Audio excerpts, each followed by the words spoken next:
Bueno, pues bienvenidos. Un gustazo el poder abrir lo que es la campaña de Movember en Asturias desde aquí, desde este espacio de Circus. Un gustazo estar con Susana Al-Halabi y con Miguel Evia apoyando lo que es la base nuclear más importante para nosotros, que es la ciencia y la experiencia, ¿no?, de las tres áreas que trabaja la Fundación Movember, que es el cáncer de próstata, cáncer testicular, salud mental y prevención del suicidio. Y para mí escuchar a expertos que nos puedan elevar los niveles de consciencia, que nos puedan cambiar un poco de observadores, ¿no?, y tomar una mayor responsabilidad ya desde bien jóvenes hasta los más adultos sobre lo que es nuestra salud, la salud masculina, pues es una gozada. Así que Miguel y Susana, un millón de gracias. Gracias María y a Fade también por abrir con nosotros de la mano esta campaña en Asturias. Es muy importante porque todo lo que hoy vamos a hablar aquí se está grabando, hay unas presentaciones que veréis que también vamos a dejar en el portal de Fade y que eso va a permear a todas las empresas que están asociadas en Fade, donde hay muchísimos empleados y donde los directores de prevención y riesgos laborales y todo lo que se trabaja en el ámbito de la salud dentro de la empresa, pues va a ser un marco fantástico para que lo puedan poner en su portal del empleado y compartir con su gente. O sea que eso para nosotros es fundamental. Agradecer de manera personal, y aquí es cuando me pongo nervioso y si me olvido de alguien, Javi, me matan, pero agradecer a Raúl Milán, a Leticia Bilbao, por parte de FADE, a Carlos Lamuño y también a Álvaro García de la empresa Noco, que ha sido ese pequeño equipo de trabajo que llevamos tejiendo este escenario de hoy durante unos meses y que por fin hoy es una realidad. Así que un millón de gracias por todo vuestro empeño y energía. Y sin más, vamos a hablar. Primero voy a hablar un poco de la Fundación Movember, que es esto del bigote y que hay detrás del bigote. Y luego daremos paso al doctor Evia y a Susana Al-Halabi para que hablen de sus áreas. Habrá preguntas al final para que nos podáis hacer preguntas.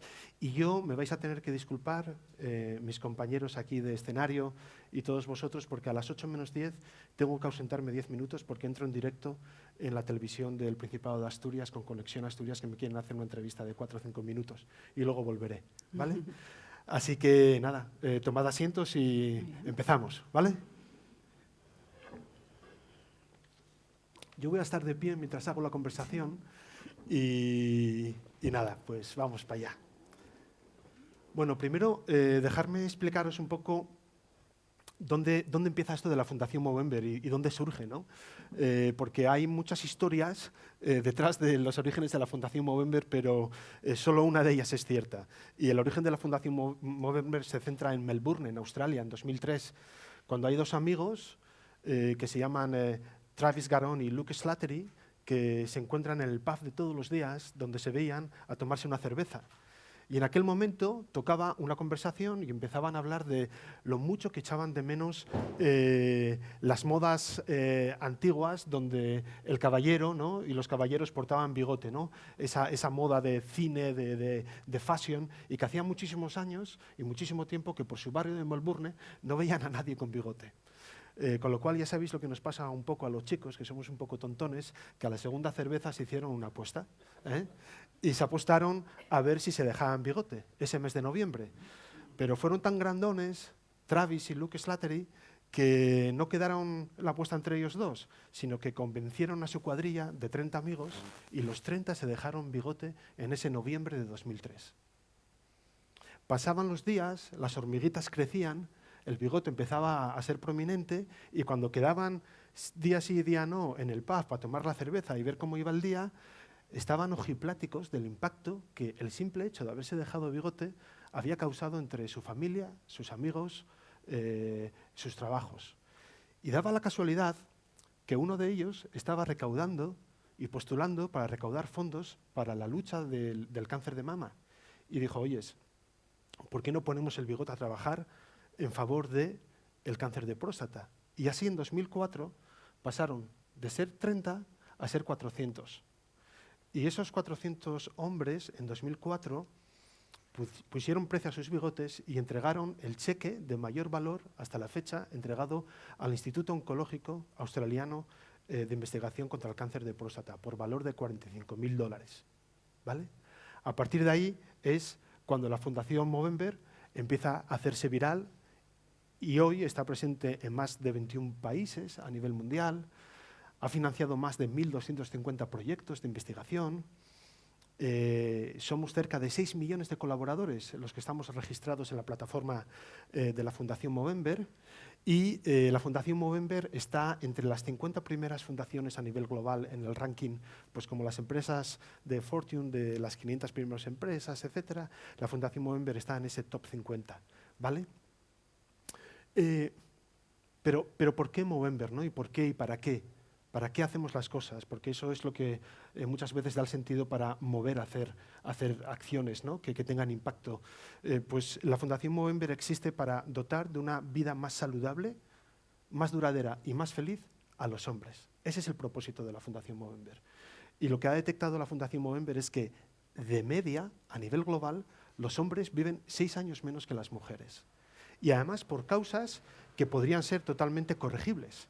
Es decir, por esa prevención que luego seguramente nos van a hablar tanto Susana como Miguel, ¿vale? Y obviamente la Fundación Movember no se puede focalizar en el todo y para maximizar su estructura y sus impactos decidió centrarse en 3 áreas. La inicial, con la que había partido en ese 2003, que era el cáncer de próstata, pero luego pivotó hacia el cáncer testicular y más adelante hacia la salud mental y prevención del suicidio. Es importante que sepáis que os va a dar más datos Miguel y Susana, ¿no? Y no quiero yo pisar nada porque ellos son los expertos, pero 1 de cada 8 hombres será diagnosticado con cáncer de próstata. Y el cáncer de próstata es prevenible y cogido a tiempo salva vidas. Y luego hay unos efectos secundarios que ya os hablará el doctor Evia, ¿no? Que es importante que sepamos, ¿no? El cáncer testicular pues es el primer cáncer más común entre los hombres de 15 años a 35 años. ¿Vale? Y aquí es muy importante, obviamente, la autoexploración. Aprender mucho también de lo que hacen las mujeres con el cáncer de mama, ¿no? Conocer nuestro cuerpo. Y luego, la salud mental y prevención del suicidio es algo fundamental también para la Fundación Movember, y no solo ya para la Fundación Movember. Cada vez hay más instituciones hablando de esta tragedia que tenemos, que es el suicidio, ponerlo encima de la mesa y poder escapar de eso que nos decían que era una llamada a lo mejor a la acción o que da vértigo, ¿no? Hablar del suicidio. Y 3 de cada 4 suicidios son de hombres, ¿no? Entonces, estos 3 pilares es en los que la Fundación Movember trabaja de manera global, ¿vale? Como toda fundación, como toda organización, 3 objetivos fundamentales que nos marcamos para la Agenda 2030. 1, reducir en un 50%, ¿vale?, las muertes por cáncer de próstata y testicular. Reducir en un 25% la tasa de ratio de suicidios a nivel global y reducir en un 50% todos esos efectos colaterales que nos afectan al hombre una vez que pasamos o enfrentamos un cáncer de próstata o un cáncer testicular. La Fundación invierte en 5 escenarios fundamentalmente a nivel global, ¿vale? Invertimos en investigación biomédica, donde aquí conectamos a investigadores de todo el mundo a través de proyectos que financia la Fundación para que compartan conocimiento e investigación para poder hacer unos mejores diagnósticos e intentar tener una curación del cáncer de próstata y testicular. Invertimos en calidad clínica, ¿vale? Invertimos en proyectos que puedan dotar de una mejor calidad de vida al hombre, porque a través del cáncer de próstata y cáncer testicular hay efectos colaterales y sobre todo para que el hombre sufra menos una vez que va o enfrenta esos 2 tipos de cánceres, ¿no? La defensa de los servicios de salud, el cuidado del hombre y de su nicho cercano a él, porque una vez que enfrentas un problema de salud mental o una tipología de enfermedad como el cáncer, no solo afecta al que lo padece, sino que afecta a tu círculo más cercano, ¿no? Amigos y familia. Y obviamente, por último, la educación. Es decir, cómo tenemos estos escenarios para poder divulgar de lo que está haciendo la Fundación Movember y que podamos ser todos más conscientes, ¿no? Porque la educación es esa herramienta que nos ayuda a generar cambios en la sociedad. Sin educación no podríamos avanzar como sociedad, ¿ok? En el área del cáncer de próstata, para daros datos, ¿no? Hay cerca de 631 proyectos sobre el cáncer de próstata hasta la fecha que la Fundación ha invertido. Y hablando de números, ¿no? Poniéndolo pudiendo tocar un poco el esfuerzo que hace la Fundación Movember a nivel global, hemos tenido 4 aprobaciones regulatorias de nuevas terapias, hay 68 en desarrollo, 20 patentes concedidas, 34 en desarrollo, 75 ensayos clínicos, hay 91 activos y 9 en vías de desarrollo, y más de 2.278 publicaciones en revistas especializadas que ha tenido más de 90.000 reseñas, ¿vale? Dentro del cáncer de próstata hay un proyecto que ha aterrizado de manera global en España en 2019, que es el proyecto Ironman, que está financiado en España con una dotación de 400.000 euros y es un programa multicéntrico que está liderado por el doctor Joaquín Mateo del Vall d'Hebron, investigador oncológico del Vall d'Hebron, y en España participan 11 hospitales, entre ellos el UCA, el equipo de oncología de LUCA, junto con el equipo de urología, es uno de los equipos más activos este año a nivel mundial, el 7º a nivel mundial y el primero en España. Es un proyecto que lo que se encarga es recoger datos, una base de datos clínicos, de tejidos, muestras de sangre, para poder entender mucho mejor cuál es el estado y qué es lo que está sintiendo el paciente que está en un estado avanzado por cáncer de próstata y poder investigar de manera más precisa tratamientos específicos e individualizados para cada paciente. Este es un proyecto global. España participa con 500 pacientes. Desde Asturias estamos participando con 50 pacientes. Y a nivel global participan Estados Unidos, Canadá, países europeos y últimamente se han involucrado en el proyecto Ironman Nigeria y Jamaica. Esto nos hace tener una base de datos de 5.000 hombres que lo dota de una diversidad muy potente a nivel biológico, molecular y donde todas las informaciones nos van a ayudar a dar pasos importantes en la cura del cáncer de próstata. En cuanto al cáncer testicular, simplemente comentaros que la Fundación Movember está estudiando la vinculación y la relación directa del ADN con el desarrollo del cáncer testicular. Hasta 2013 solo había 6 variantes genéticas asociadas al desarrollo del cáncer testicular y a fecha de hoy hay ya 50 variantes conocidas. Las últimas 35 han sido descubiertas en un proyecto específico que se financió en el Reino Unido y que eso nos va a ayudar a poder conocer mucho mejor el origen del desarrollo del cáncer testicular y poder prevenirlo también. ¿Okay? Dentro del cáncer testicular hay un ensayo que tenemos que se llama el ensayo Tiger, que es para pacientes que han tenido recibidas, es decir, que habiendo pasado ya una vez el cáncer testicular, les vuelve otra vez a pasar el cáncer testicular, ¿no? Por segunda vez.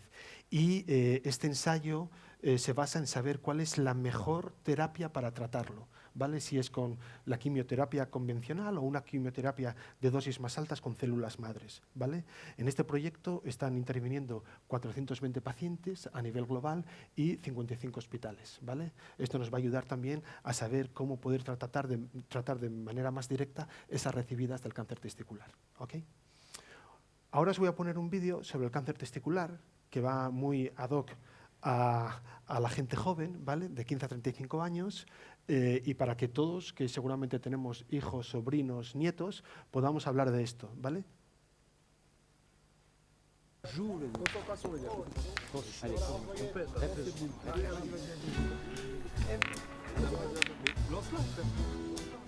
Tous les jours, on se retrouve ici avec les gars pour jouer aux boules.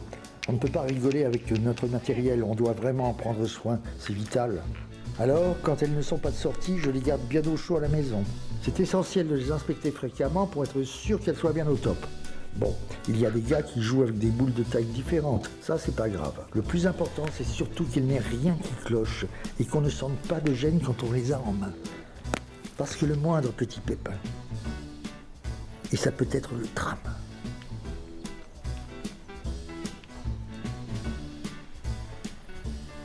Faites gaffe à vos boules, les gars. Ça serait vraiment couillon.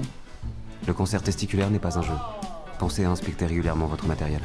Pour effectuer un bilan testiculaire, vous devez simplement prendre rendez-vous chez votre médecin traitant qui saura vous montrer les gestes à connaître pour surveiller efficacement votre matériel. Vale, aquí siempre a la gente joven les decimos que procura que tus pelotas no estén fuera de juego, ¿vale?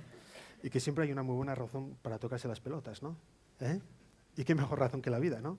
¿Eh? Así que sabéis, ¿no? Una vez al mes, por lo menos, ya os dirá luego Miguel lo que hay que hacer, ¿vale? Salud mental y prevención del suicidio. Aquí voy a poneros dos vídeos. Uno habla de programas a nivel global que tiene la Fundación. Ya os digo que estos programas que vais a ver aquí todavía no tenemos ninguno aterrizado en España, pero vais a ver un poco en qué áreas está trabajando la Fundación Movember en todo este área tan importante. Y luego voy a poner un último vídeo a continuación, que es bastante duro, pero tenemos que conocer la dureza, conocer la realidad, para que por lo menos podamos reflexionar. Una vez dicho esto, ya os pasaré con los expertos, ¿vale?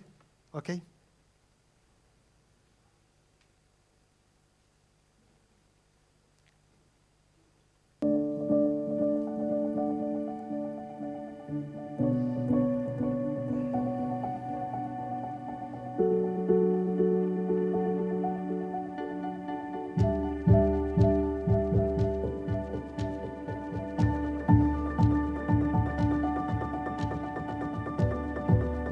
What we want to do is throw out something positive to the younger kids. Don't feel like you've got to be ashamed of anything that's happening at home or in the streets. Change can come through these programs, and I've seen it change lives. 1, 2, double jab. 1, 2, double jab. These are socially isolated young men. This is a program about friendship. It's about connecting people. It's about supporting each other through tough times, because that's really what we're here for. Programs like Photo Voice allow a group of veterans to work together to solve their own problems. They said that this is the way that we do things in the military. We plan a mission, and then we do that mission together.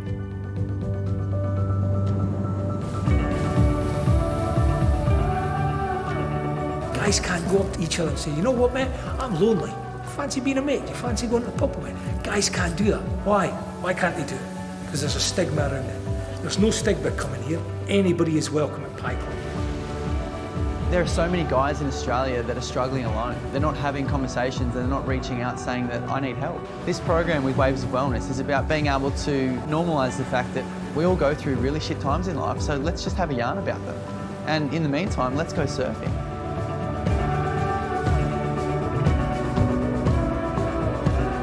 For a population of about 1,000, I would expect 5 young people to die every year from suicide. The best way for us to heal is that we need to heal ourselves. So on the land-based program, the young men and boys, they grew up with a well-known hunter, learn how to live off the land, they learn the culture. These guys are alive.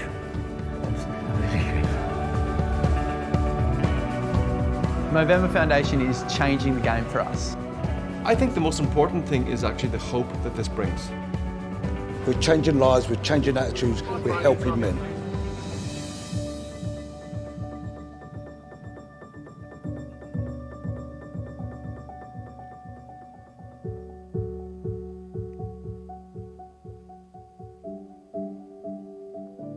Dentro de esta diaco os estaba comentando algo importantísimo para la Fundación Movember es derribar el estigma de la masculinidad, o lo que entendemos por masculinidad, ¿no?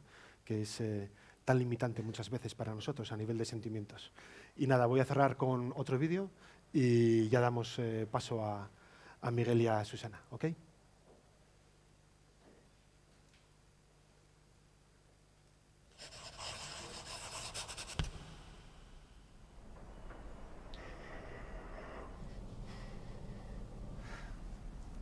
Dear Mum and Dad, this isn't your fault. Well, I've been doing it really tough for a good while now. I'm sorry I can't be the father you want me to be. You'll find another best friend. It was no one's fault. No one caused it. Please move on. That's all I want. I love you. And I'm done.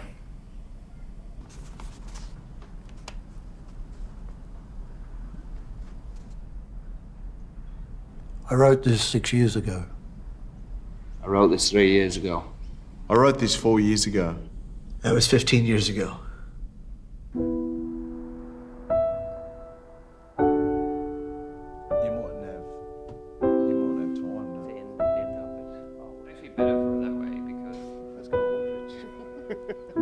By talking.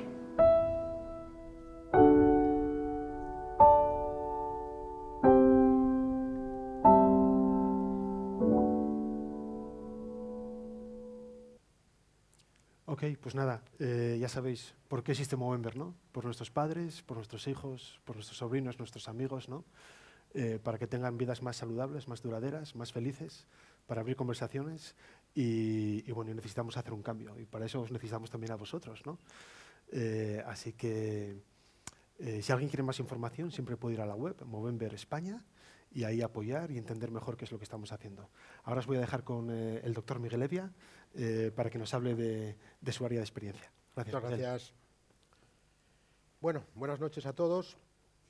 Muchas gracias por estar en pleno puente y también muchas gracias a Gerardo, que es el auténtico comandante en jefe de Movember dentro de lo que Movember Asturias significa en España, que es una proporción muy importante. Bueno, ahí veis dos fotos. La primera es que justo ahora, hace 40 años que acabamos la carrera, entonces el sábado pasado celebramos nuestro 40 aniversario. Yo lo del bigote, ese soy yo, hace 40 años y ahora, y lo del bigote lo llevaba ya entonces. Yo creo que Gerardo, cuando me conoció, igual por eso me fichó para el asunto de Movember, porque lo del bigote yo parece que lo llevo puesto de serie, entonces desde hace tantos años. Bueno, en cualquier caso, y aparte de las bromas, vamos a hablar un poquito de la magnitud del problema del cáncer de próstata y del cáncer de testículo en cuanto a números, espero no cansar mucho con ellos, y luego de una serie de medidas que tendremos que tomar en cuanto al diagnóstico precoz.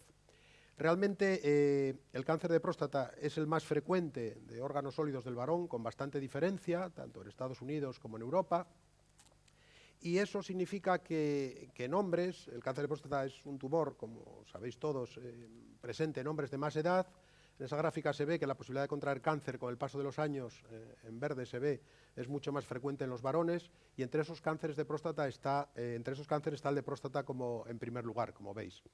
A nivel mundial, esta es una gráfica que significa la prevalencia del cáncer de próstata. La prevalencia significa que en un momento dado, concretamente esta gráfica es del año 2020, había en el mundo unos 5 millones de personas, de hombres en este caso, 5 millones de hombres con cáncer de próstata, que es un número realmente muy significativo. A nivel de España, lo miro aquí porque ahí lo veo con menos claridad, son 260.000. Quiere decir que en el año 2020, si nosotros hiciéramos un corte, en España encontraríamos 260.000 hombres con cáncer de próstata, que es un número bastante significativo. Por otra parte, la mortalidad es baja, afortunadamente, en este tumor.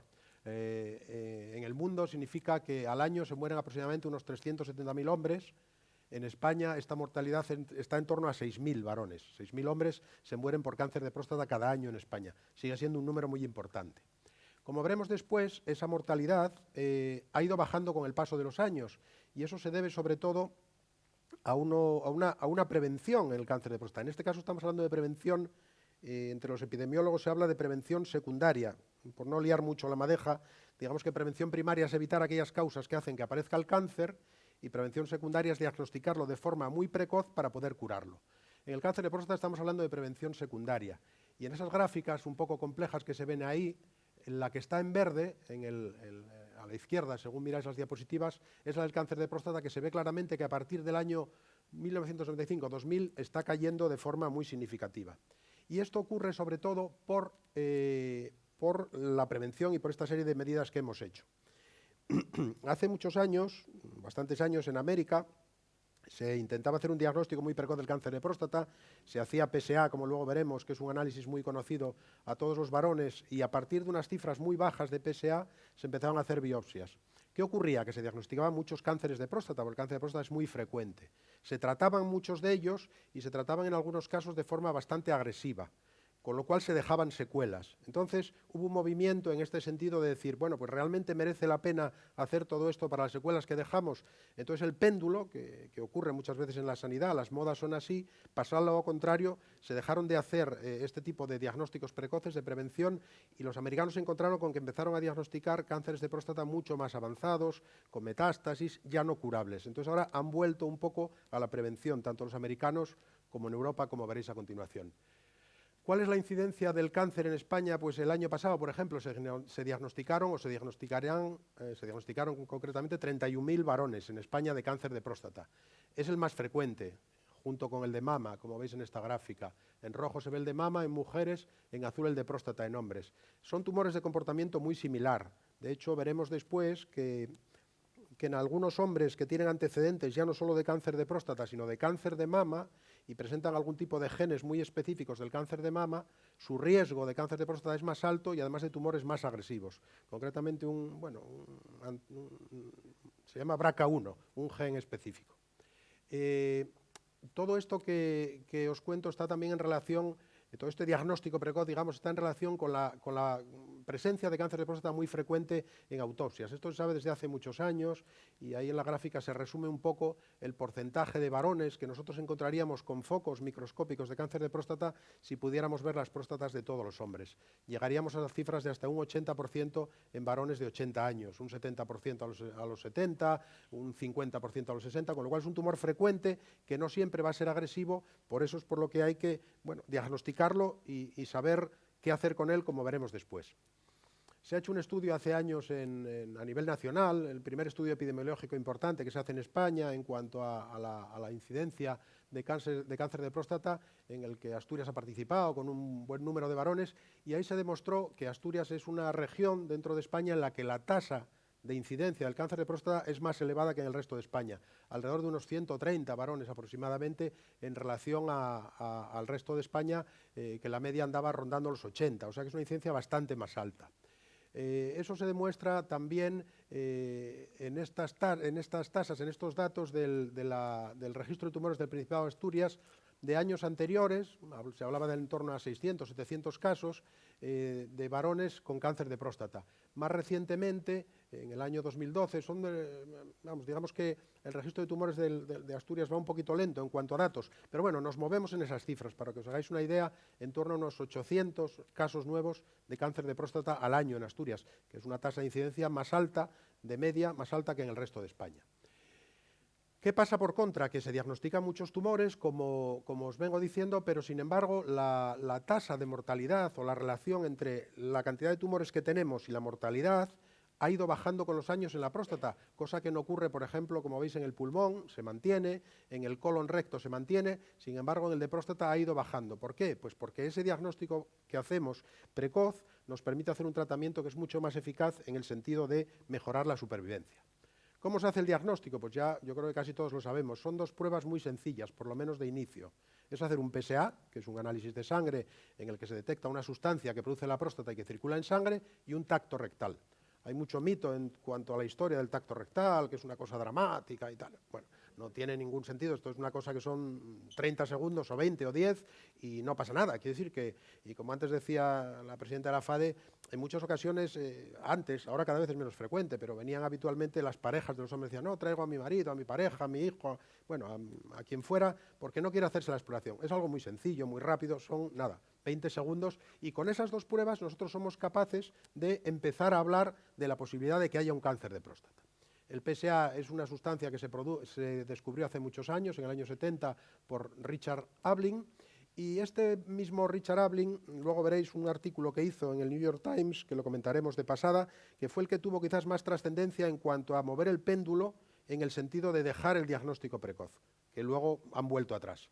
Bueno, el PSA en absoluto es una cifra determinada, que tiene que ser baja, y dentro del PSA hay distintas variedades, que tampoco vamos a entrar mucho en ellas, no viene al caso, que nos hacen pensar si ese PSA elevado puede estar en relación o no con un cáncer de próstata. Se llama la densidad del PSA, el PSA libre, la velocidad, una serie de criterios que valoramos los urólogos y que nos inclinan a, digamos, que incidir en el trabajo diagnóstico o dejarlo estar. Este es el artículo que os decía, es del New York Times, de Richard Ablin, que fue el que descubrió el PSA, que lo acabó llamando un desastre de salud pública, porque él empezó a calcular todos los costes que significaba, 30 millones de hombres, 3 billones de dólares, la posibilidad de diagnóstico de un cáncer que realmente era poco trascendente, vergonzosamente lo aconsejaba la Asociación Americana de Urología. Bueno, todo esto realmente luego ha ido cayendo en desuso y se ha aceptado por estudios múltiples, tanto los europeos como los americanos, que hay que hacer PSA, evidentemente, y que hay que hacer diagnóstico precoz. Esto se demuestra con una serie de estudios epidemiológicos, noruegos, canadienses, americanos y europeos, en los que se habla de screening. Screening es un término americano que, bueno, significa cribado en una palabra, ¿no? Significa coger una población y tratar de buscar en esa población el riesgo de pacientes con cáncer de próstata. Lo que sí que es importante, y eso insiste en todos los estudios, y es así realmente, hay que hacer este screening en pacientes habitualmente informados. Es decir, a un paciente hay que decirle, mire usted, si usted quiere hacerse un PSA, tenga en cuenta que la posibilidad de que tener que hacer una biopsia existe, si ese PSA está alto, esa biopsia tiene unos riesgos, si se diagnostica un cáncer de próstata, usted a lo mejor tiene que operarse y va a tener efectos secundarios. Entonces, si ese varón, ese hombre está de acuerdo en todas esas cosas, se dice, adelante, hay que hacer yo entro en esta dinámica y me hago un PSA y me hago un estudio de prevención o de diagnóstico precoz del cáncer de próstata. Eso es lo más importante. Se hace a diferentes edades, aquí está puesto en inglés, pero hay una gráfica que dice lo mismo, mucho más clara, que es la de la Asociación Europea de Urología. Con carácter general, decimos que a partir de los 50 años en un paciente de riesgo medio o de bajo riesgo de tener un cáncer de próstata, hay que empezar con este estudio, PSA y tacto rectal al menos. Esta edad se adelanta a los 45 años en aquellos pacientes que tienen una historia familiar de cáncer de próstata, sobre todo en familiares de primer grado, padres, hermanos, etc. Y sobre todo, si este cáncer de próstata ha sido diagnosticado en edades jóvenes y si ha tenido incidencia e incluso mortalidad en edades jóvenes. Y esto hay que adelantarlo incluso más a los 40 años en aquellos pacientes que comentábamos antes, pacientes con antecedentes de cáncer de mama de muy alto riesgo en familiares de primer grado o pacientes con antecedentes de cáncer de mama y que tengan el gen del que hablamos, el BRCA1, el BRCA1, que es el acrónimo de cáncer de mama, vamos, de breast cancer. Ya sea el BRCA1, el BRCA2, etc. Entonces, 50 años con carácter general, adelantando este trabajo diagnóstico en toda esa serie de circunstancias. Y el interés y la rentabilidad de todo esto lo demuestra sobre todo el estudio europeo del que habíamos hablado, que es el estudio ERPSC, que es European Randomized Study of Screening of Prostate Cancer. Bueno, se han ido incluyendo pacientes, estos son los datos en los que no vamos a entrar mucho, pero por resumirlo, realmente los pacientes que estaban incluidos en total eran en torno a 180.000 varones, 180.000 hombres. ¿Qué se ha demostrado con el paso de los años? El cáncer de próstata, como os digo, es un tumor de crecimiento lento. Se habla incluso de que tarda hasta 10 años en duplicarse de tamaño, con lo cual necesitamos un tiempo de seguimiento largo para tener datos y para tener resultados. A los 13 años de estudio de este estudio epidemiológico con tantos varones, se sabía que se necesitaba chequear, digamos, o mirar a 740 varones para prevenir un fallecimiento por cáncer de próstata. Esto a los 16 años ha bajado ya a 570. Para diagnosticarlo, entonces, con 13 años de seguimiento eran 26, a los 16 años son 18, y probablemente con el paso del tiempo esto siga bajando.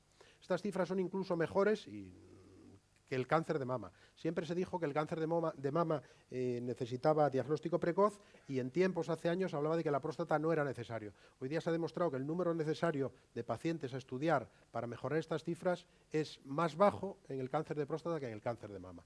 ¿Cuáles son las conclusiones? Esas que veis ahí, que repetir el screening es importante o debe ser importante para reducir la mortalidad.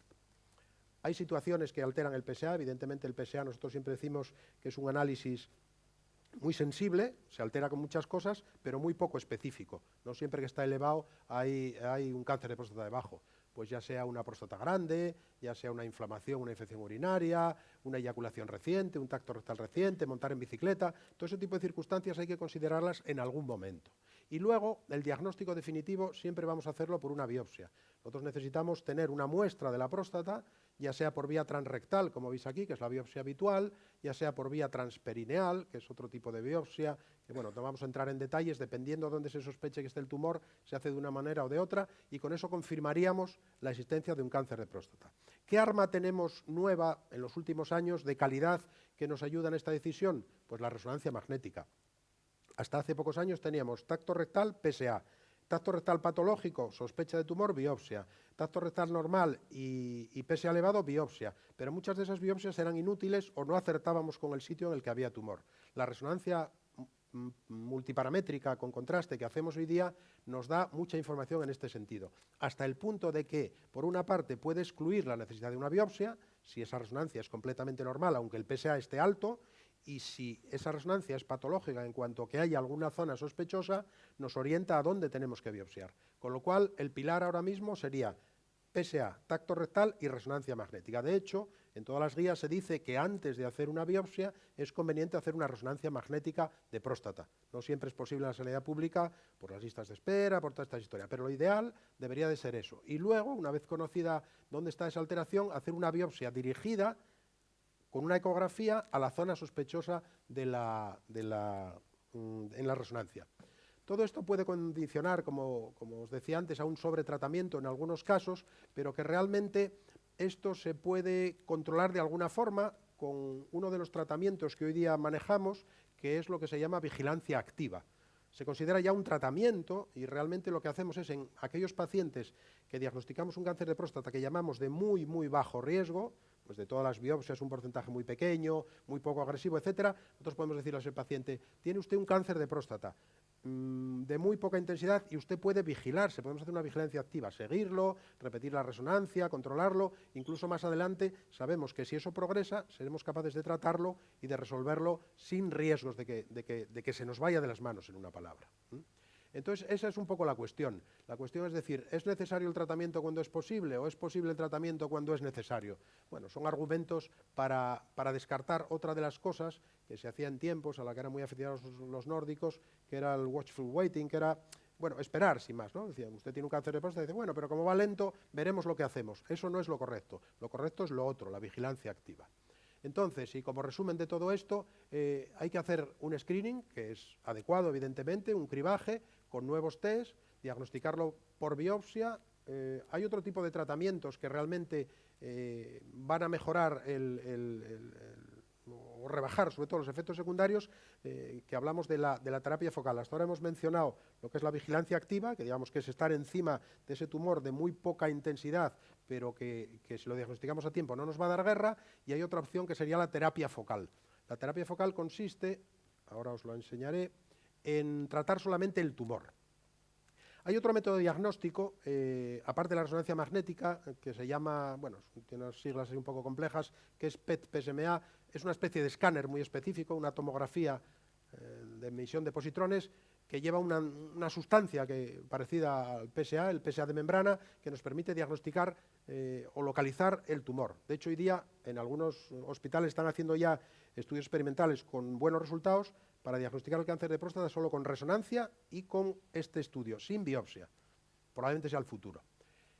En cuanto a la cirugía, si nosotros procuramos tratar ese cáncer de próstata, tenemos fundamentalmente dos tratamientos de intención curativa. Uno que sería la cirugía clásica, que es extirpar la próstata, que se puede hacer por una laparotomía clásica, una incisión pequeñita, por laparoscopia, que son varios agujeros y instrumental, y también por la laparoscopia asistida por robot. Hoy día hay una serie de plataformas robóticas, el clásico Da Vinci, que todos conoceréis, hay otra segunda plataforma que se llama el Hugo, y hay una tercera que se llama Versius. Esto va evolucionando sobre todo en cuanto a costes, que era el principal inconveniente de este material quirúrgico, que es muy selectivo. En cualquier caso, con todas estas técnicas, el factor que más influye en cuanto a resultados, tanto oncológicos como funcionales desde el punto de vista de la orina, como desde el punto de vista eréctil, es el factor cirujano, eso como todo en la cirugía. En cuanto a la radioterapia, que es otro tratamiento de intención curativa, se puede hacer externa y se puede hacer la famosa braquiterapia, las semillas, las pepitas que dice alguna gente, que es una braquiterapia localizada, con implante de unas semillas, con implante de unas agujas. No vamos a entrar en detalles, pero la idea es decir, hay dos tratamientos de intención curativa, la cirugía y la radioterapia, y tratar de minimizar, cada día se minimiza más las complicaciones. Esto es lo que hablábamos antes de la terapia focal.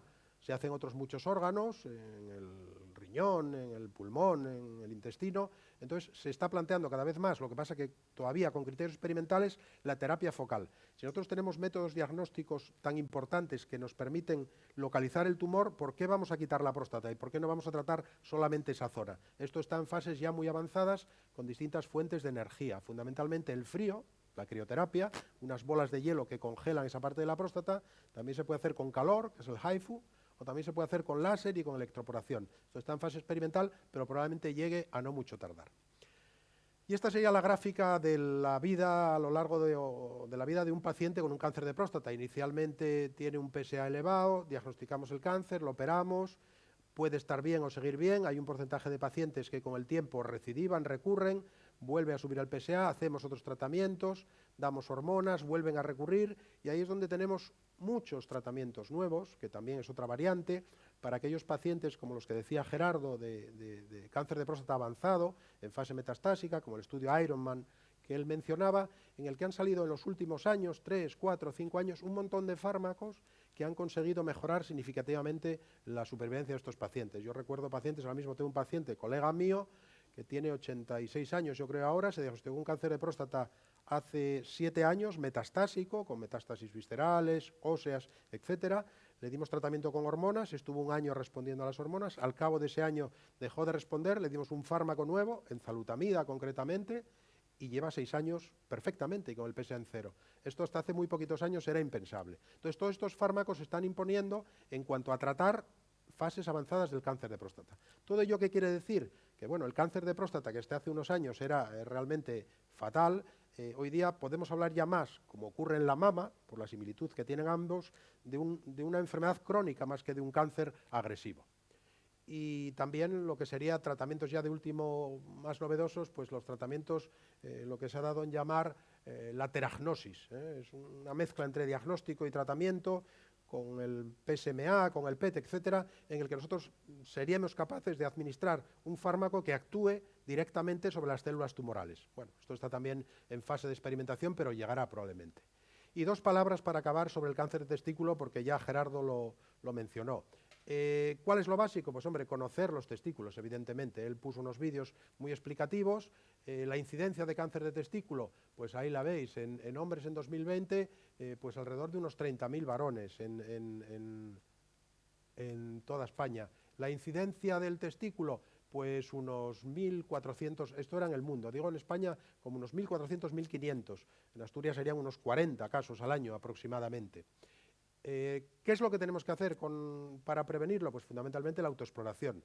Eso se hace perfectamente en la ducha, pues una vez al mes, como decía Gerardo, con el escroto relajado, palparse los testículos y realmente conocerlos. Si uno nota alguna anomalía, consultarlo rápido. ¿Por qué? Pues por si uno lo consulta muy rápido, un tumor localizado en el testículo se resuelve con una cirugía de 15 minutos, se coloca una prótesis y ese tumor está curado. Si ese tumor se diagnostica en fases avanzadas, se curan, tiene una tasa de curación alta, pero probablemente necesite quimioterapia, puede necesitar radioterapia y todo eso a largo plazo también puede dejar algún tipo de secuelas.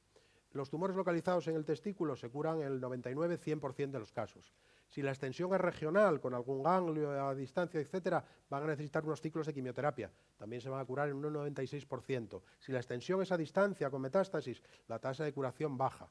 Globalmente, en cualquier caso, la supervivencia es muy alta, en torno al 95%. Por eso la importancia básica y fundamental del diagnóstico precoz. El tratamiento, evidentemente, lo que hablábamos, cirugía lo más rápido, eficaz y resolutivo en fases iniciales, radioterapia o incluso quimioterapia. Y nada más, muchas gracias por escuchar. Venga.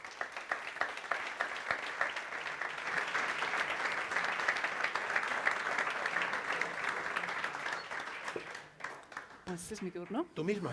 Yo misma me presento.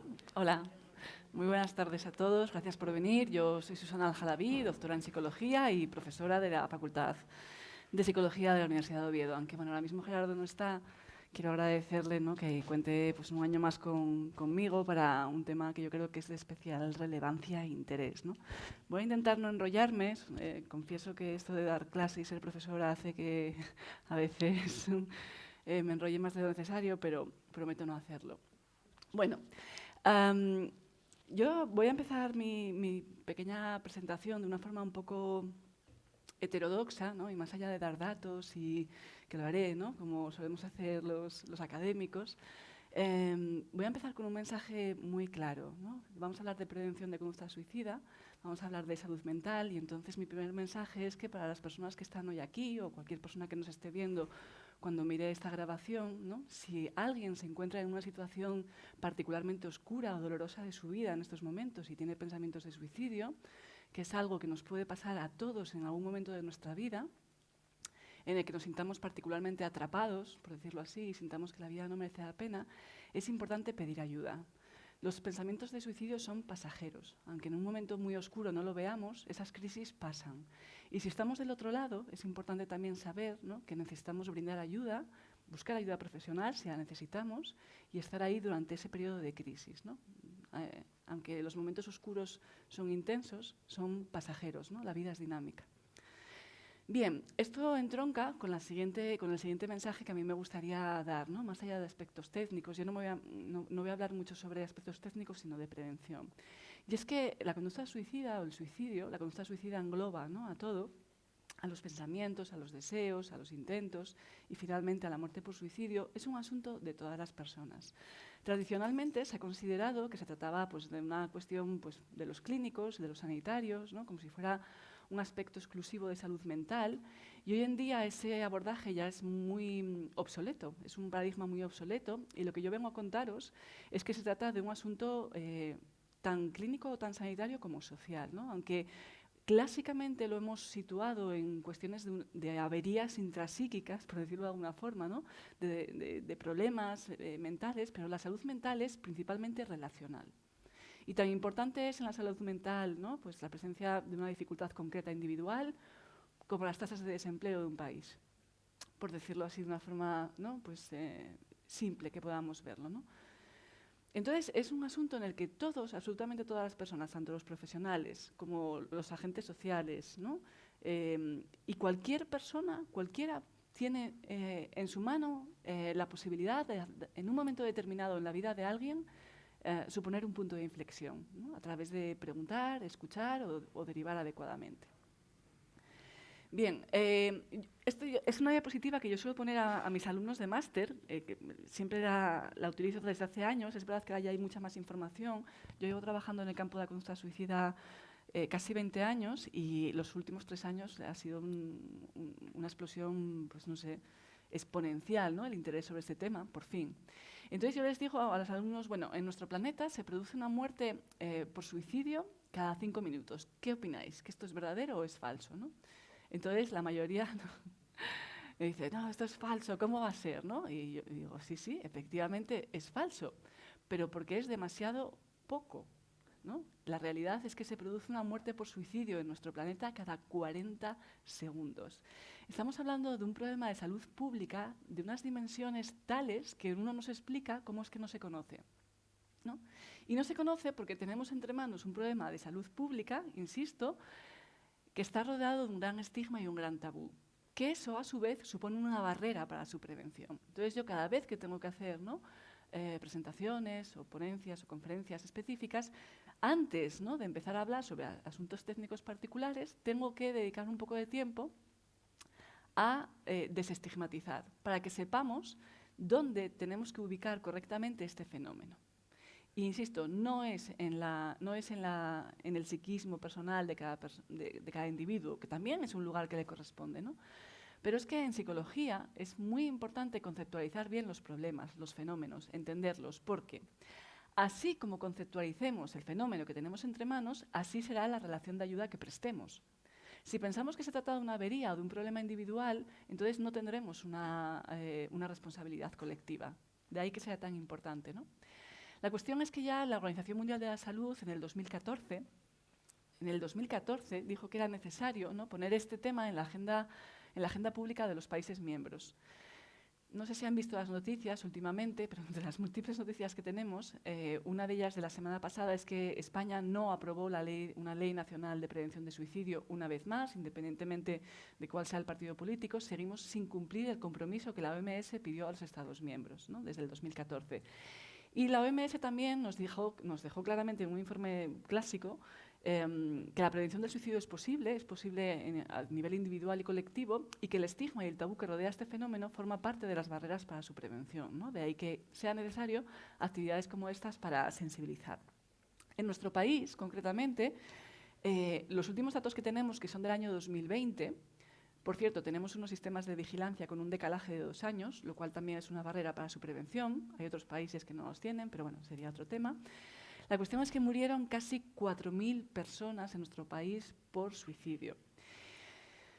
De esas 4.000 personas, como bien dijo Gerardo, de 3 a 1, ¿no? son varones frente a mujeres, ¿no? Las mujeres suelen tener más intentos de suicidio y los varones más muertes por suicidio. Tiene que ver principalmente con un rol de género, que tiene que ver con que los varones piden menos ayuda cuando tienen dificultades, por esas cuestiones de masculinidad tóxica, ¿no? Esos patrones de masculinidad, de los hombres no lloran, y ese tipo de cuestiones, ¿no? que tiene que ver con la idea de que, pedir ayuda es algún tipo de debilidad, y también tiene que ver con el hecho de que utilizan métodos más violentos, ¿no? que también es otro rol de género. Bueno, pero no solamente estaríamos hablando de esas muertes registradas como muertes por suicidio, sino que también tenemos otras muchas muertes que están registradas bajo otras cuestiones como accidentes, como envenenamientos, en fin, una serie de datos que en realidad esconden, sabemos, ¿no?, que el suicidio, la muerte por suicidio está infradiagnosticada o infrainformada, ¿no? Claro, podemos pensar, bueno, porque hay cierta cautela, ¿no?, en determinar que una muerte es por suicidio y que se hace como una especie de favor en ocasiones, ¿no?, para que la familia no sufra, ¿no? Porque, bueno, digamos que tenemos ciertas connotaciones sociales asociadas, ¿no? Pero en el fondo, esta idea que podría parecer razonable vuelve otra vez, ¿no?, al estigma y al tabú, con una ideología implícita que supone que cualquier tipo de muerte es más deseable o permitida, ¿no?, que la muerte por suicidio. En el fondo seguimos escondiéndola, ¿no? Y aún así, aún escondiéndola, estamos ante un fenómeno que, como ven en la diapositiva, es casi 3 veces más que las muertes por tráfico, 85 veces más que la violencia de género, 14 veces más que la muerte por homicidios, ¿no? Estamos hablando de un fenómeno que alcanza cuotas de problema de salud pública, que es la primera causa de muerte no natural en adolescentes y una de las primeras causas de muerte no natural en adultos. Y aún así no lo sabemos, no tenemos esa conciencia de la importancia del problema, ¿no?, por el estigma. Ahí tienen, bueno, pues pueden ver, ¿no?, la principal franja de edad está entre los 40 y los 50 años, pero con una cantidad nada despreciable en adolescentes, ¿no? Claro, que nuestros adolescentes cada vez tengan una peor salud mental y que se incremente la prevalencia de muertes por suicidio, no nos informa de que de repente nuestros adolescentes, pues eso, tienen averías intrapsíquicas o problemas de salud mental, ¿no?, sino que nos informa un poco de una sociedad en la que estamos, ¿no?, que nos da un toque de, digamos, de atención, ¿no?, respecto de qué está pasando, ¿no?, en las relaciones personales. Además, tradicionalmente se comentaba, ¿no?, que por cada muerte por suicidio hay 6 personas que están, digamos, cercanas, que están afectadas, ¿no?, por el fallecimiento de una persona cercana, ¿no? Una publicación, bueno, relativamente reciente, del año 2018, ¿no?, desmiente otro mito, ¿no?, que no son 6 personas, sino que hasta 135 personas están expuestas a una muerte por suicidio. Lógicamente no son 135 personas, ¿no?, súper cercanas, pero sí, ¿no?, que de alguna forma están relacionadas o conocen a una persona que muere por suicidio, con el consiguiente coste personal, social, ¿no?, que eso conlleva, tangible, ¿no?, pero también intangible en el sufrimiento. O sea, por ejemplo, cuando una muerte por suicidio se produce en un adolescente, o sea, el sufrimiento de esa familia es intangible, o sea, no podemos meterlo en los costes sanitarios y sociales, ¿no? Es muy complicado, además acompañado del estigma, ¿no?, que eso tiene. Pero además, no solamente hablamos de muerte por suicidio, sino que hablamos de intentos, de pensamientos y de todo el espectro que llamamos de conducta suicida, que son millones y millones de personas. Se estima que por cada muerte por suicidio hay unos 20 intentos, ¿no?, de tal manera que las cifras se van multiplicando y el coste social y personal, ¿no?, desborda los parámetros habituales. Vean esta gráfica, pueden ir viendo mientras que yo hablo, y van a ver que arriba está la muerte por suicidio. Esto es el año 2020, estamos en enero, 30, 31, 1, 2, 3, va corriendo, ¿no? Y si recuerdan, en el año 2020 tuvimos la COVID, que acaba de entrar en el gráfico en la parte de abajo, ¿no? No sé si lo ven, va creciendo en muertes. Estamos en marzo del 2020 y ya estábamos todos confinados. Y ese es el número de muertes que se produce por COVID. Como sabemos, crecieron muy rápido, pero aún así ya estábamos casi en mayo, todos ya súper agobiados y con un problema tremendo, y no se alcanzaban las muertes por suicidio todavía, ¿no? No se alcanzaron hasta, fíjense, ahí, el 16 de mayo, cuando ya estábamos todos confinados y con un problema enorme, ¿no? Y nadie se hacía una idea de las dimensiones, ¿no?, de este problema, de las muertes por suicidio, más todas las cuestiones asociadas, ¿no? Entonces, hay algunos editoriales en revistas especializadas, ¿no?, que nos dicen que es tiempo de aplanar la curva, esa famosa frase, ¿no?, que escuchamos tanto en la COVID, pero respecto de la prevención de suicidio, ¿no? E igual que en la COVID, la responsabilidad de aplanar esa curva recae a nivel individual y colectivo. Esa es la clave, que no es un asunto individual, sino que es un asunto colectivo, ¿no?, del que se ha ocupado la psicología, la filosofía, la antropología, la religión, la política, el arte. No es una cuestión solamente de psicólogos, ¿no? Al final estamos ante un fenómeno que es cultural, sin ninguna duda, no siempre el suicidio fue un problema clínico, ¿no? Sino que lo consideramos un drama existencial antes que un problema clínico, con una profunda raíz, ¿no? Anclada al sentido de la vida y, por lo tanto, a cuestiones culturales, sociales. Es un fenómeno complejo. Nadie se suicida por una única razón, ¿no? Hacer ese tipo de simplificaciones es erróneo, que a veces aparece en la prensa. Es un fenómeno psicológico, social, ético, ¿no? El sentido de la vida de cada persona, las decisiones que uno toma. Y tenemos que entender los pensamientos de suicidio no como emociones irracionales, como pecados, como locuras que las personas hacen, sino como pensamientos al servicio de resolver situaciones que son vividas por las personas como irresolubles, interminables e insoportables, ¿no? Es decir, nadie desea morir en una vida que le resulte habitable, ¿no? Las personas desean morir en vidas que les resultan insoportables. Y en esas circunstancias podemos estar cualquiera de nosotros en un momento determinado. Esa es la clave, ¿no? Y la vida es más habitable cuando las relaciones que tenemos a nuestro alrededor mejoran, cuando las circunstancias de vida mejoran, cuando vivimos en estados de bienestar, cuando alguien en un momento determinado nos llama, ¿no? Y aborta una tentativa de suicidio, por ejemplo, porque es una conducta particularmente dinámica, muy cambiante, ¿no? Y eso tenemos que saberlo. Es tal, ¿no?, el nivel social de la prevención del suicidio, les explico esto, que la OMS ha establecido diferentes niveles. Para que lo veamos rápidamente, esto no señala, ¿no? Tenemos ahí el nivel social, comunitario, de relaciones e individual.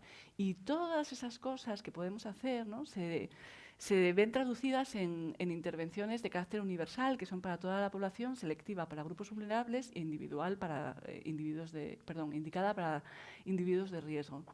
Y como ven, hay muchas cosas que se pueden hacer, ¿no?, que serían pues, las políticas de salud mental, las leyes de prevención de suicidio que comentaba antes que no tenemos, el acceso a los sistemas de salud, bueno, por ejemplo, más psicólogos en la sanidad pública, los medios de comunicación informando adecuadamente, incrementar la concienciación sobre este problema, que es una cosa que estamos haciendo hoy, esto es sensibilización, ¿no? Y en prevención selectiva tenemos las intervenciones con grupos vulnerables, por ejemplo, los adolescentes, ¿no?, hacer programas de prevención validados, eficaces en los centros escolares, trabajar, por ejemplo, con cuerpos de las fuerzas del Estado, ¿no?, que están principalmente compuestas por varones, con muchísima masculinidad tóxica, de esa de la que hablábamos antes, ¿no? No sé si saben que la Guardia Civil, los bomberos, los policías y también el sector de médicos, ¿no?, son grupos vulnerables para el suicidio, ¿no? Por ese estigma, por esa dificultad para pedir ayuda, son colectivos profesionales con una alta prevalencia, porque además muchos de ellos tienen acceso a armas, ¿no? Entonces, claro, tenemos ahí, bueno, pues eso, muchos niveles. Y luego en prevención indicada pues tendríamos el abordaje psicológico, pero sería uno de toda una lista de cosas que podemos hacer, ¿no? Hay unas revisiones, no quiero ponerme muy técnica, pero por ejemplo publicaciones en The Lancet, que son revistas muy prestigiosas, ¿no?, que hablan y que concluyen, ¿no?, que el nivel individual y poblacional, ¿no?, digamos social, es fundamental para la prevención del suicidio. La OMS al final ha identificado como 4 intervenciones claves, que es la identificación temprana, es decir, que nos demos cuenta de que las personas, ¿no?, pueden estar pasando por momentos muy oscuros, que no necesitan un diagnóstico de salud mental, ni muchísimo menos. Al final, los diagnósticos de salud mental no se tienen, se reciben, ¿no? No estamos hablando de enfermedades infecciosas, ¿no?, sino que se reciben esos diagnósticos y de lo único que nos informa un trastorno mental es de que las personas tienen una dificultad, no nos informan de nada más, ¿no? Y cuando las personas tienen dificultades, pues pueden aparecer esos pensamientos y esas dificultades para vivir, ¿no? Y se trata de recuperar ese sentido de la vida. Bien, entonces tendríamos una identificación temprana y un buen manejo clínico, para lo cual, ¿no?, hacen falta más clínicos en salud mental, limitar el acceso a los medios de suicidio, incrementar, ¿no?, una información responsable por parte de los medios de comunicación, que se está mejorando, pero todavía queda mucho trabajo, y enseñar a los más jóvenes a tener habilidades para la vida, habilidades sociales para afrontar los riesgos de la vida, cómo gestionar, bueno, cómo regularse bien emocionalmente, y no solamente abordar al individuo que tiene problemas, ¿no?, para vivir o que han perdido el sentido de la vida, sino más allá de eso, crear sociedades con valores, ¿no?, que promocionen, digamos, ese contacto y donde se permita, ¿no?, que las personas que necesitan ayuda puedan pedirla. Es decir, promocionar pedir ayuda, ¿no?, en lugar de castigarla, en lugar de que, no sé, la máxima sea la productividad, ¿no?, sino que se pueda es un andamiaje continuo entre todos, ¿no? Entre los individuos y todos los agentes sociales, ¿no? O en el ámbito laboral, por ejemplo, ¿no? Bien, entonces, lo que tenemos que tener muy claro es que el suicidio, las conductas suicidas no son un trastorno mental ni son síntoma de ninguna mal llamada enfermedad mental, ¿no? Es incorrecto, enfermedad, en todo caso, trastorno mental, ¿no? No hace falta estar en esa situación, ¿no? Tenemos que saber ver más allá de las etiquetas diagnósticas y entender que es algo que le puede pasar a cualquier persona en un momento determinado de su vida. Es un fenómeno que hay que comprender también desde la vulnerabilidad de la condición humana, de sentirse atrapado, de sentirse una carga para los demás, en definitiva, de tener dolor psicológico, dolor vital, ¿no? Insisto, que puede pasarle a cualquier persona y que es necesario pedir ayuda en esos momentos, ser capaz de hablar, ¿no? Y es un fenómeno plural. Tantas razones para morir puede haber como tantas razones para vivir. No es igual para todas las personas. Es diferente. Y de hecho tiene un fuerte componente cultural, ¿no? Incluso de rol de género, en este caso, ¿no? En los hombres y en las mujeres. Es una conducta muy interactiva, muy dinámica. De ahí que en un momento determinado ser una persona que ofrece ayuda, ¿no? Pueda generar un cambio. Bueno, estas son algunas publicaciones que tenemos. No quiero aburrirles con datos y cosas extrañas, ¿no? Pero para que vean esa red que hay ahí, ¿no? Pues es un modelo de cuál es el peso de diferentes circunstancias, ¿no? De la vida en adolescentes para la conducta suicida, ¿no? Y ahí, bueno, pues es una publicación que hemos hecho con compañeros de la Universidad de La Rioja. Estaría, pues, en el caso de adolescentes, el clima escolar, la conducta prosocial, los valores, la presencia de acoso escolar, los problemas con los amigos, el bienestar personal, en fin, y todo está relacionado con todo y con la conducta suicida. No es un fenómeno sencillo. La buena noticia, ¿no? Es que la buena psicoterapia salva vidas, pero es efectivamente un nivel, ¿no? Uno en el individual de todos esos que la OMS nos ofrecía, ¿no? Y que es necesario, si necesitamos ayuda profesional, acudir a profesionales, ¿no? Donde la idea, digamos, es devolver a la persona que está en crisis, insisto, no está enferma ni es una locura ni le pasa nada, ¿no? Sino que está en crisis, ¿no? Que pueda comprender también qué es lo que le pasa y desde ahí, desde la comprensión empática, ¿no? Que pueda ponderar otras soluciones, ¿no? A una situación que es vivida como insoportable o interminable, ¿no? Las 3 I's que llamamos en el aspecto clínico, ¿no? Eso, insoportable, interminable o inabordable. Una forma, ¿no? De saber más es estar, bueno, pues un poco bien informado. Yo tengo, bueno, pues un particular compromiso con la transferencia de conocimiento, ¿no? De la universidad a la sociedad, porque muchas veces todo se queda en publicaciones científicas en inglés que nadie lee, ¿no? Y entonces, bueno, pues por ejemplo, hay algunas plataformas como The Conversation, no sé si la conocen, bueno, es una plataforma donde se escriben profesores de universidad, ¿no? Para todo el público. Entonces, bueno, pues si quieren, ahí tenemos unos compañeros y yo artículos que se pueden leer, ¿no? Sobre conductas suicidas, sobre adolescentes, sobre, bueno, varias cosas que pueden consultar, ¿no? Mientras tanto, ¿qué es importante o con qué mensaje me gustaría que se fueran? Bueno, pues que particularmente en los hombres, ¿no? Por esos roles de género de los que hablábamos, esa dificultad para pedir ayuda, ¿no? Hay pequeñas cosas que podemos hacer y que pueden marcar una diferencia. Esa es la clave. Y muchas veces una sola pregunta, tal cual como, sé que estás pasando por un mal momento, oye, el otro día estuve en una charla que una psicóloga nos contó que, ¿no? Lo que sea, ¿no? Hay veces que te resulta tan difícil esta situación que piensas que la vida no merece la pena. No pasa nada. Yo sé, entiendo que da miedo hacer esa pregunta. Entiendo que si alguien nos contesta que sí, nos da un respingo y nos asustamos, ¿no? Pero una cosa muy importante con la que quiero que se vayan de aquí es que la literatura científica demuestra por activa y por pasiva que hacer esta pregunta no incrementa el riesgo de que la persona se suicide. No vamos a meterle a nadie ninguna idea errónea en la cabeza. Es un mito, es un tabú. No es verdad. Podemos hacer esa pregunta, ofrecer nuestra ayuda. Si la persona nos dice que sí, nos ponemos nerviosos y tensos, por supuesto, claro que sí. Pero también podemos decir, ¿no? De acuerdo, me importas, estoy aquí, vamos a intentar buscar ayuda profesional, cuéntame qué está pasando, ¿no? Y a partir de ahí, la persona también puede descargar un poco de su tensión y de su miedo, porque las personas que tienen pensamientos de suicidio también están asustadas, también lo están. Y también sienten vergüenza y sienten miedo ante esa situación que es preocupante y dura para ellos, ¿no? De tal manera que hacer esa pregunta puede cambiar, puede ser el principio de empezar a inclinar la balanza, sobre todo si hay una persona al otro lado que escucha sin llevarse las manos a la cabeza, que en ocasiones puede ser lo primero que nos salga, ¿no? ¿Qué dices? ¿Estás loco? ¿Cómo vas a hacer eso? ¿No? Eso no es una buena respuesta, sino cuéntame, debe estar siendo muy duro para que pienses que la vida no merece la pena. Insisto, tenemos que tener claro que nadie abandona una vida que es habitable, que las personas piensan en acabar con su vida cuando se vive de forma insoportable. Más allá de lo que sea para cada persona, su experiencia personal es indiscutible, más allá de que a nosotros nos parezca o no razonable. Entonces, bueno, con que se vayan con este mensaje de hacer la pregunta sin miedo, acompañar y buscar ayuda profesional.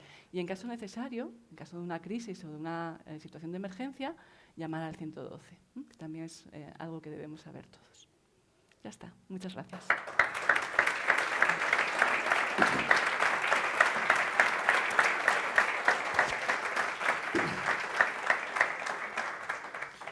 Bueno, pues muchas gracias. Hasta aquí ha llegado la charla. Sí me gustaría pediros un favor a aquellos que quieran que cuando acabemos todo el evento nos gustaría hacernos aquí una foto. Veréis que tenéis un bigote y luego os lo podéis poner si queréis y hacemos aquí una foto de ese lado hacia aquí, todos juntos. Pero me gustaría dejar un espacio de preguntas por si alguien quiere trasladar alguna pregunta a Susana, a Miguel, a mí, sobre la Fundación, a vuestra disposición.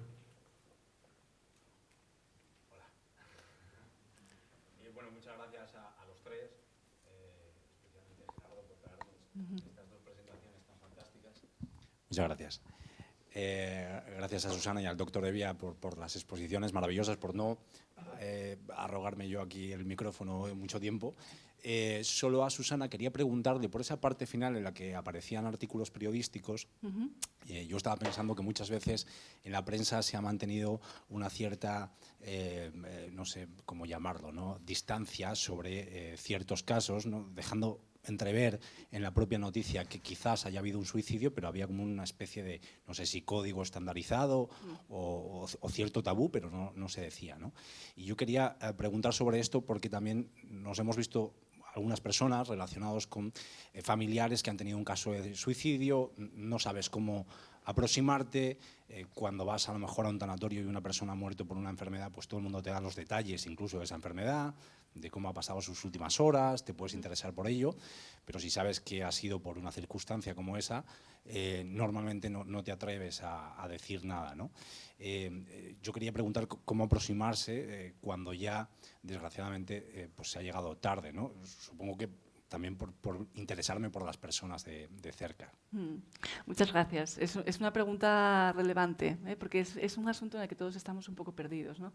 La prensa en ocasiones, bueno, pues no informa de manera adecuada, también por desconocimiento. Estamos en eso, ¿no? Estamos cambiándolo. En general, una muerte por suicidio no debe ser noticia, ¿no? Para empezar. Pero bueno, más allá de eso, respondiendo a tu pregunta, en general, cuando una persona muere por suicidio, los detalles no son relevantes, no deben ser dados, por decirlo de alguna forma, ¿no?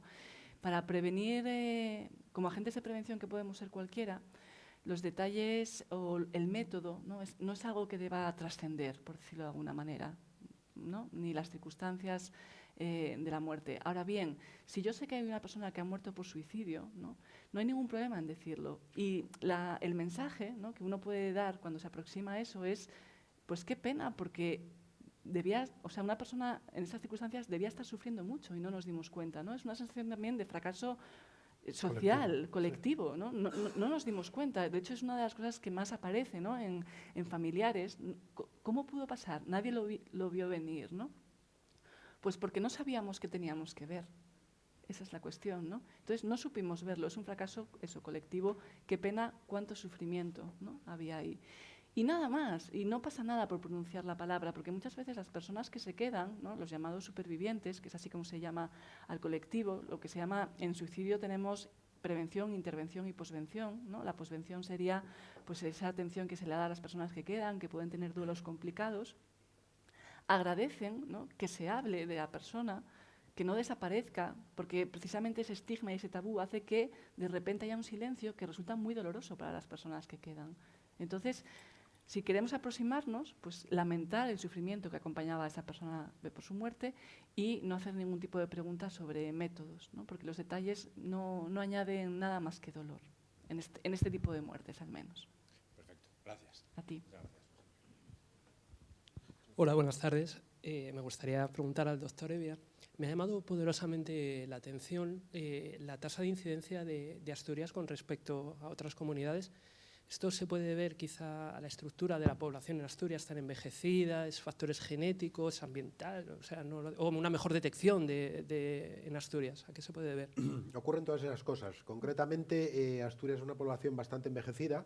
De hecho, se notaba en este trabajo, participó Luca, concretamente, José María Pascal, un adjunto que estaba conmigo, fue el que recogió todos los datos. Era una población más envejecida de lo habitual. Y luego, en general, la tasa de incidencia de tumores en Asturias, en general, globalmente, es más alta. Asturias es una población envejecida, con bastante contaminación, un área industrial tradicional. Todos son factores que favorecen el asunto. En contra de esta historia, o digamos que para rebajar un poco este dramatismo de esa tasa tan alta, que realmente la diferencia es significativa, más del 80% de estos tumores eran tumores que nosotros llamamos de muy bajo riesgo, esos que yo citaba antes. Eran tumores localizados que se diagnosticaban únicamente porque tenían el PSA un poquito alto y tumores de bajo riesgo probablemente curables. Pero evidentemente los datos salieron así, es un registro que es el primero que se hace a nivel nacional, allá por el 2010, a iniciativa de la Asociación Española de Urología, y en Asturias es una tasa alta, que luego, contrastándola, era la misma que aparecía en los registros de tumores del Principado de Asturias, que es más alta que la media de la población española. Los factores genéticos, pues hombre, no están estudiados, probablemente influyen. El cáncer de próstata es un cáncer muy genético, como he dicho antes, ¿no? La carga genética es muy importante. Yo creo que concretamente, y respondiendo a tu pregunta, contaminación, factores tóxicos, en la próstata se sabe que el tabaco es un factor favorecedor, la obesidad también, quizás sean los factores más conocidos, y luego la población envejecida. Muchas gracias. A ti. Yo me voy a tomar el atrevimiento de hacer un par de preguntas. La primera al doctor. En un país como España, donde hay tantos donantes de sangre, este banco de sangre tan importante que tenemos, ¿se utiliza o se podría utilizar como un factor de cribado para identificar un PSA, por ejemplo? Ahora mismo no, porque ahora mismo se está haciendo, ahora mismo están haciendo estudios con células tumorales circulantes, buscando otro tipo de células, pero son para fases tumorales más avanzadas. En cuanto al PSA, sí que se podría hacer, digamos que un screening global, que es un poco lo que tú apuntas. Eso tampoco tiene demasiado interés. Yo por eso he insistido antes un poco en el diagnóstico precoz, que es más interesante en aquellos hombres sujetos a riesgo o en aquellos hombres adecuadamente informados. Por decirlo así, no es necesario llegar con una furgoneta, yo qué sé, pues a la Renault o a Arcelor y decir, todos hacerse un PSA. Eso tampoco es rentable, porque ahí entraríamos probablemente en la fase del exceso de diagnóstico, del exceso de tratamiento y del exceso de efectos secundarios del tratamiento. Entonces hay que hacer un diagnóstico precoz, sí, pero en aquellos varones de riesgo, fundamentalmente, y aquellos de riesgo normal, estándar, average, que dicen los americanos, ahí hacerlo en aquellos hombres a los que tú les explicas todas estas circunstancias. Ese es un poco el concepto. Perfecto. Y la otra pregunta es, en esta sociedad digital en la que vivimos, donde todos en algún momento hemos tenido la sospecha de que Google y WhatsApp nos escuchan y cuando tenemos algún tipo de conversación o buscamos algo en Internet, rápidamente nos abordan con ofertas similares. La inteligencia artificial puede ser esta persona que pregunte a una persona que en algún momento busca cuántas pastillas necesito para suicidarme o yo qué sé, cualquier pregunta relacionada con suicidio y que haya alguien, un Siri, un bot, que te invite, que te pregunte, que te mueva, yo que sé, hacia el teléfono de la esperanza o hacia Movember. ¿Existe eso o se podría plantear? Existen estudios que se llaman de minería de datos, ¿no? Que efectivamente tratan, digamos, de coger a nivel global mensajes, ¿no? Que luego se puedan hacer estudios correlacionales, ¿no? de establecer determinadas búsquedas con determinados sucesos.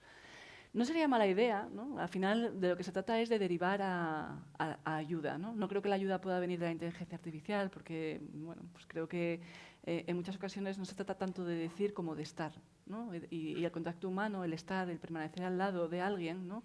que es una intervención preventiva fantástica, ¿no? Poner la mano sobre un hombro, ¿no? Es mucho más interesante en determinadas ocasiones que hablar durante 5 minutos. Entonces yo creo que eso no es sustituible, pero sí es cierto que, como os decía, se trata de una conducta que es muy dinámica y en un momento determinado, ¿no? Por ejemplo, hay pequeñas intervenciones clínicas breves que consisten en tener a mano teléfonos de ayuda, porque el hecho de tenerlo a mano incrementa la posibilidad de que lo utilices, ¿no? Y sobre todo que tú también tengas tus propias estrategias para mantenerte con vida, ¿no? Durante el tiempo que dura una crisis, ¿no? Entonces, por ejemplo, derivar hacia el 024, hacia el teléfono de ayuda a la esperanza, no sería una mala idea. ¿Por qué no? ¿No? La cuestión es aprender a pedir ayuda, ¿no? Y sobre todo tener una sociedad que promueva valores donde la petición de ayuda, ¿no? Sea permitida, no sea de alguna forma condenada, ¿no? Que es fundamental, y particularmente entre los varones, claro. Yo voy a hacer también un par de preguntas al doctor, saber si aparte del PSA y el tacto rectal hay algún tipo de sintomatología que te haga sospechar que algo no funciona o que puedes tener un cáncer de próstata. No, vamos, no en las fases iniciales. Quiero decir, la sintomatología clásica que todos sabemos, de orinar con más dificultad, más frecuencia, levantarse por la noche, todo este tipo de sintomatología la da el incremento del tamaño, el incremento del volumen de la próstata, que sería una hiperplasia benigna de próstata, que aparece con la edad. Bueno, es un tributo que pagamos los hombres que tenemos próstata por cumplir años. En cuanto al cáncer de próstata, en fases localizadas no da ninguna sintomatología. Imagínate que nosotros diagnosticamos tumores que tienen pues a lo mejor 1 centímetro dentro de una próstata que a lo mejor tiene 50 centímetros cúbicos. Con lo cual, no hay que esperar a la sintomatología en este caso en cuanto al diagnóstico del cáncer de próstata. Hay que hacerlo antes.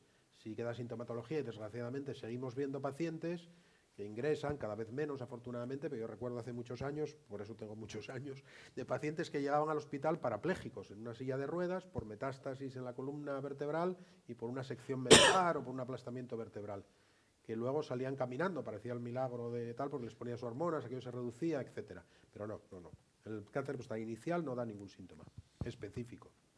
Vale, ya la doctora, yo no sé si es un bulo también, pero sí tengo oído que gente que tiene algún trastorno mental, que tiene depresiones y que acaban suicidándose, muchas veces se dice que es que estaba en una buena fase y que no entienden, que como no lo vieron venir, y dicen que es porque ya lo ha decidido quién se va a suicidar. Entonces entra como un estado de relajo, ya me decidí, ya tomé la decisión y sorprende a los que están alrededor porque justamente se suicida en una fase en la que aparentemente estaba en un buen proceso, ¿no?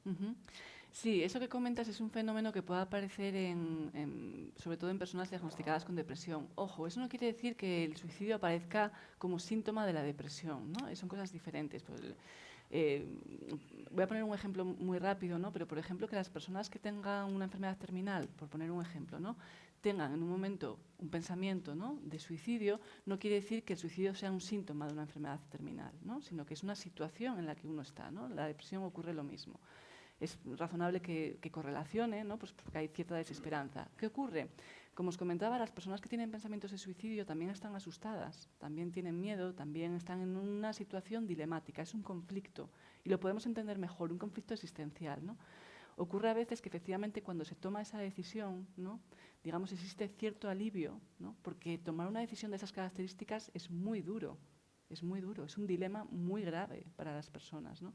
Y que efectivamente también hace falta tener esa decisión y poder llevarla a cabo, ¿no? Entonces, es verdad que bajo una aparente mejora, en ocasiones puede esconderse efectivamente una toma de decisiones, porque al final es tomar una decisión, ¿no?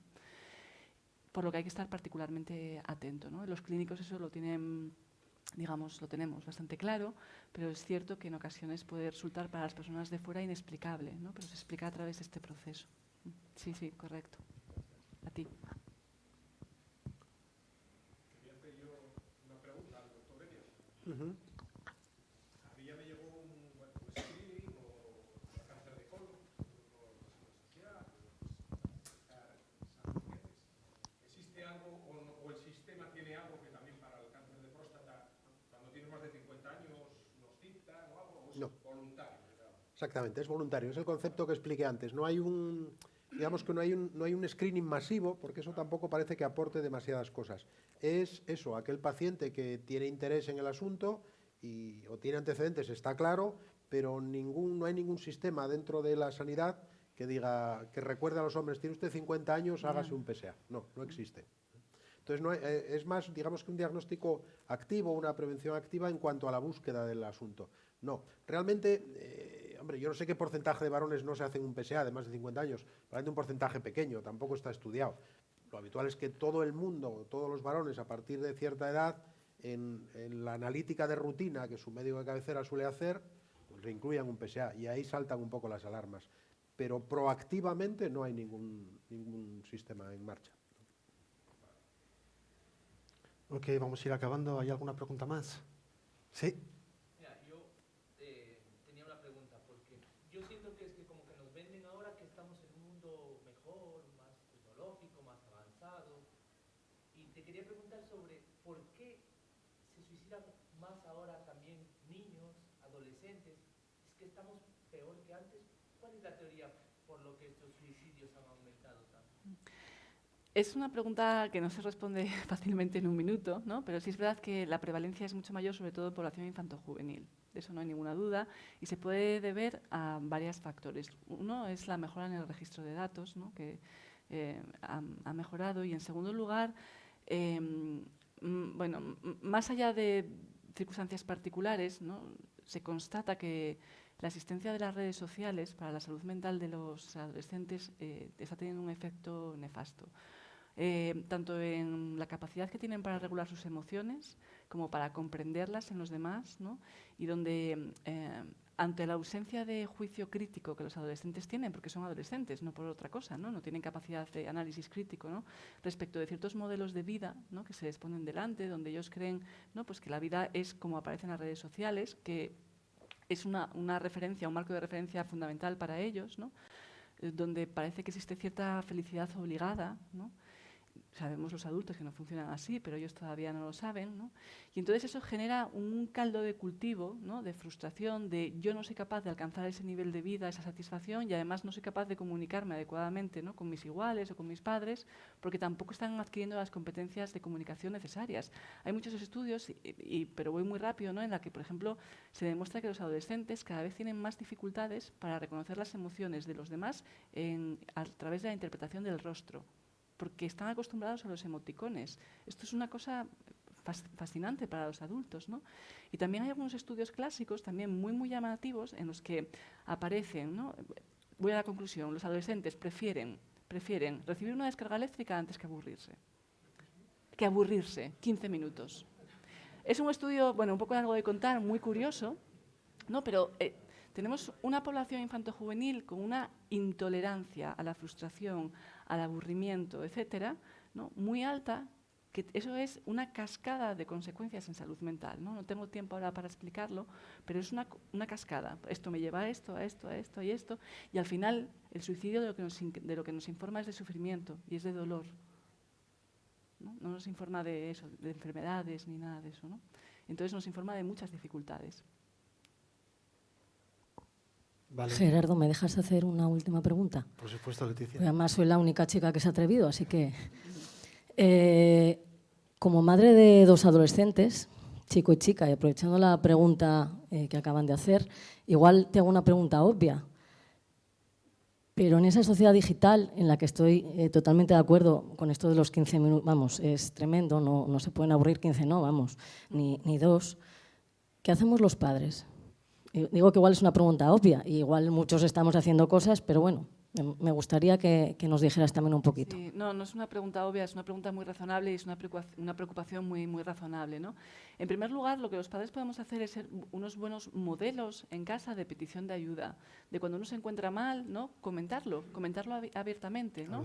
Y de hablar de que uno puede sentirse mal y de que sentirse mal es pasajero, ¿no? Incluso rememorar su adolescencia, ¿no?